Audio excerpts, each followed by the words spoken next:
अब ये सवाल होता है जी। कि कोई एक कंपनी है, ठीक है, आउट ऑफ से इतने 10-12 ऑप्शंस हैं, तो उसमें वो कैसे चूज करे कि चलो मैंने ये दोनों बात मान ली कि मुझे एक टेक्स्ट वाला चाहिए, एक एक मीडिया वाला चाहिए, बट मेरे बिजनेस के लिए टेक्स्ट में से हम्म। कौन सा सुटेबल है, वीडियो में से कौन सा सुटेबल है, इसमें से कुछ तरीके हैं। बहुत एक्सक्लूसिव नहीं हो सकता, but ball park in general, मतलब इस तरह का बिजनेस हो तो यहाँ जाना चाहिए, इस तरह का बिजनेस हो तो मैं आपसे निकलवाना चाह रहा हूँ कि जो प्लेटफॉर्म के नाम है, जैसे चाहे वो लिंक्डइन हो या फेसबुक हो या इंस्टा हो या क्या हो, तो किस तरह के बिजनेसेस, ठीक है, चाहे वो B2B हो, B2C हो, या B2C में भी एक अलग से वैरायटी है। जैसे B2C में ही आप ले लीजिए, तो B2C में यदि आप FMCG में हैं तो आपकी एंगेजमेंट अलग होगी, ठीक है, और B2C में यदि आप फैशंस में हैं तो obviously insta is the way to go, that's a very pretty one. तो उस तरह का कुछ लेना पड़ता है। मैं आपसे सारा आंसर नहीं पूछ रहा हूँ, बट क्या इस तरह से हमें कहीं ना कहीं एक डिजिटल मार्केटर से बैठ के ये सारी चीजें एनालाइज करके फाइनलाइज करना पड़ता है? क्या प्रोसेस होता है उसका एक बिजनेस के लिए? यस सर, फाइनलाइज तो करना पड़ेगा, और डिजिटल मार्केटिंग कंसल्टेंट इसीलिए होते हैं। सोशल मीडिया कंसल्टेंट जो होते हैं वो आपको इन चीज़ों को बताते हैं। बट एक बेसिक सी जो अंडरस्टैंडिंग है लोगों को होनी भी चाहिए कि average person is online to be entertain. ठीक है, वो वहाँ पे इंटरटेनमेंट के लिए गया है, तभी वो टीवी को छोड़ के सोशल मीडिया पे आया है, उसे वहाँ पे उससे ज़्यादा मजा मिलेगा। अगर वो बोर हो गया तो वहाँ से चला जाएगा। तो कोई कंपनी अपने आप को प्रमोट करना चाहता है, वो चाहता है कि स्किल अप करे लोगों को और लोगों को नई चीज़ें सिखाएं, तो that is not going to happen easy, क्योंकि लोग वहाँ सीखने नहीं जा रहे, वहाँ पॉलिटिक्स के डायलॉग नहीं करने जा रहे, वो जा रहे हैं इंटरटेन हो। और आपको जो भी कंटेंट आपको रखने हैं उसमें ये एंगल रखना ही पड़ेगा। अब बात आती है कि आप किस तरह के ऑडियंस को इंटरटेन करना चाहते हो, क्योंकि करना तो आपको इंटरटेन ही है, चाहे आप यूट्यूब पे जाके करो, इंस्टाग्राम पे करो या ट्विटर पे करो। और उस इंटरटेन करने का जो इंफोटेनमेंट है ना, जो आप कह सकते हैं एक वर्ड है, जो इंफॉर्मेशन के थ्रू आप इंटरटेन करते हो लोगों को, तो उस इंफॉर्मेशन को कौन से लोग हैं जो कंज्यूम करेंगे। जैसे अगर मैं एक डिजिटल मार्केटर हूँ तो मेरी किसी भी प्लेटफॉर्म पे जो एक फर्स्ट प्रेफरेंस होगी, तो लेटेस्ट जो मार्केटिंग ट्रेंड्स हैं वो मुझे पता चलता रहे, अगर मैं देखता हूँ तो मैं उसको बियर कर सकता हूँ।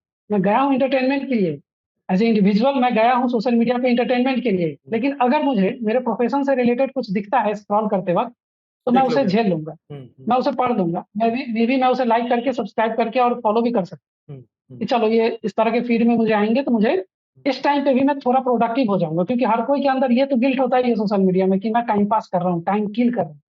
तो वो जो इंटेंसिटी होती है लोगों की कि चलो यहाँ भी मैं थोड़ा प्रोडक्टिव हो जाऊँ, इसी वजह से मोटिवेशनल कोट्स वहाँ चलते हैं, क्योंकि लोगों को लगता है कि चलो यहाँ तो कुछ तो मोटिवेशन मिल जाएगा ताकि अगली बार सोशल मीडिया पे नहीं आऊंगा। तो सोशल मीडिया पे आके सोशल मीडिया ना वेस्ट करे अपना टाइम आकर के, इसलिए भी लोग वहाँ मोटिवेशन कंज्यूम करते हैं। बट ऑब्वियसली ये सब इंटरटेनमेंट है, तो आपको किसको कैटर करना है।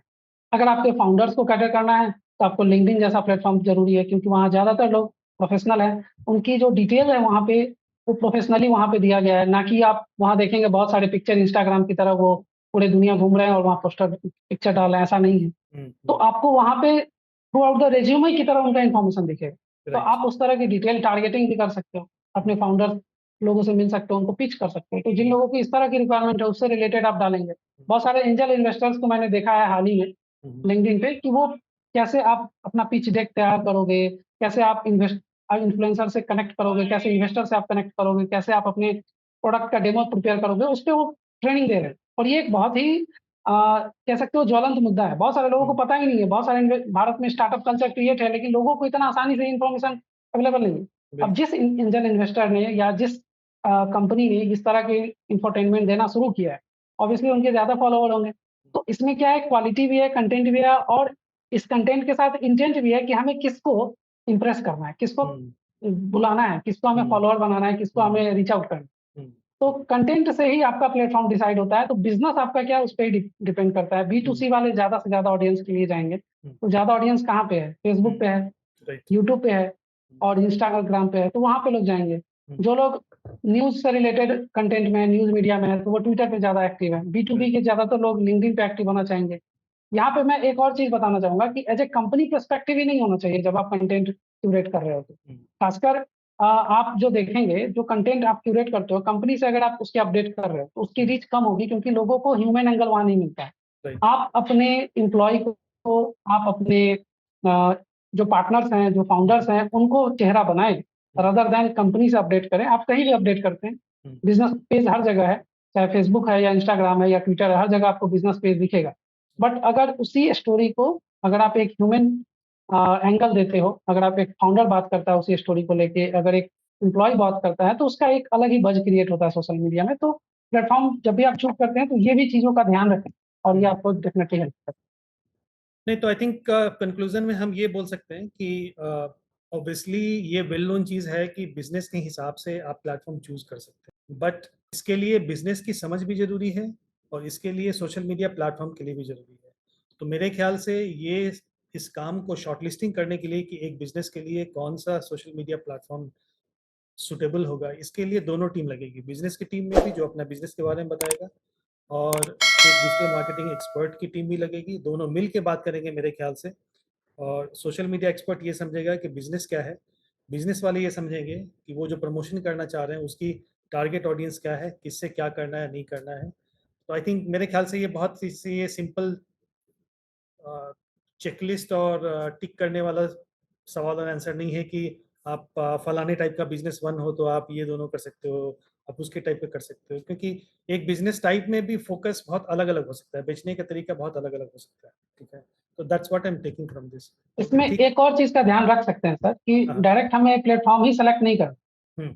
अगर हमने सेलेक्ट कर लिया कि मेरे जितने भी ऑडियंस है ना, वो यूट्यूब पे है, हाँ। बट हमारी कैपेबिलिटी ही नहीं है कि यूट्यूब पे वीडियो बना सके, हाँ, क्योंकि तो फिर वीडियो फायदा क्या है? जो क्रिएट करना है वो हाँ, सबसे एक्सपेंसिव मीडियम है। जितने बिल्कुल। भी हमारे कंटेंट क्रिएशन का प्रोसेस है, वो सब कुछ आ जाता है हमारे वीडियो में। हम्म, आपको एक स्क्रिप्ट चाहिए होता है, एक प्रेजेंटर चाहिए होता है, एक अच्छा वॉइस, अच्छा स्टूडियो, बिल्कुल। आपको लाइटिंग, वीडियो सब कुछ। तो ऑलमोस्ट एक फ़िल्म मेकिंग टाइप का प्रोजेक्ट है, जो हम्म, हर कोई अफ़ोर्ड नहीं कर सकता।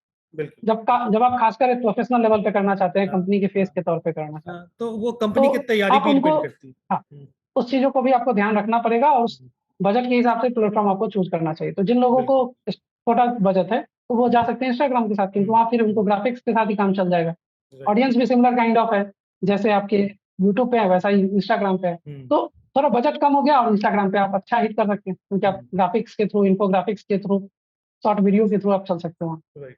तो इन चीज़ों का ठीक। ध्यान रखना पड़ेगा। ठीक है।